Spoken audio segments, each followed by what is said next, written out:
ওঠো আর উজ্জ্বল হও। তুমি ভোরবেলায় উঠে পড়েছ, যখন পৃথিবীর বাকি অংশ এখনো ঘুমিয়ে, চারপাশে কোনো শব্দ নেই, কোনো বিঘ্ন নেই, কোনো মোবাইল ফোনও নয়। এই সময়টা নিঃশব্দ প্রাতকালীন ধ্যানের জন্য আদর্শ। কিন্তু তার আগে একটা ভালো শাওয়ার নিয়ে শরীরটাকে তরতাজা করে নাও। ভোরবেলার ধ্যান তোমাকে দিব্য ইতিবাচক শক্তিতে ভরে তোলে, তোমার মন পরিষ্কার করে এবং আত্মাকে পুষ্ট করে। এবার সময় হলো পেট ভরে প্রাতরাশ করার। ধীরে ধীরে উপভোগ করো, তাড়াহুড়ো করো না।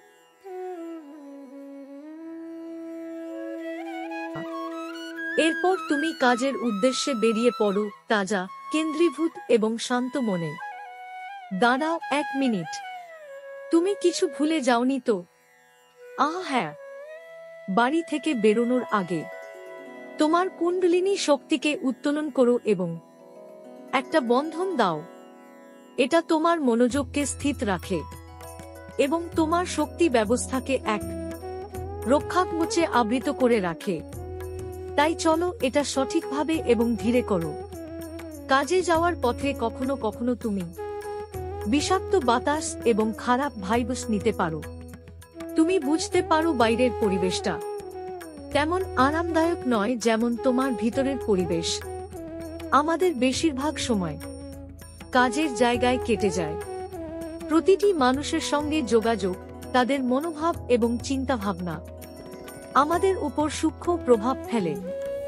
মাঝে মাঝে তুমি কোনো অতিরিক্ত চাপে থাকা বা হতাশ সহকর্মীর কাছ থেকে নেগেটিভ ভাইবস টেনে নিতে পারো।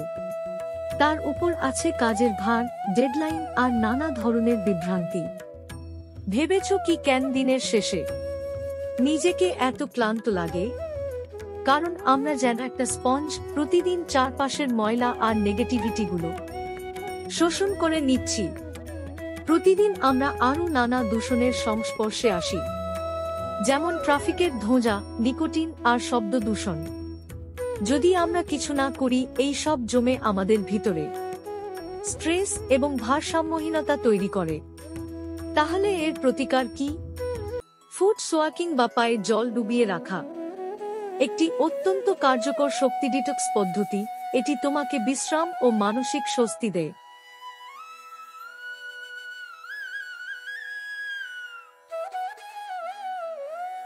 তোমার প্রয়োজন শুধু একটা পাত্র, সামান্য নুন আর জল।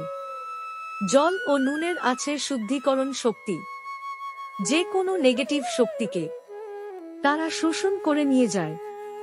শুধু 15 মিনিটের ফুট সোয়াক এবং ধ্যান, আর তুমি পুরোপুরি পরিষ্কার ও সাম্যাবস্থা ফিরে পাবে।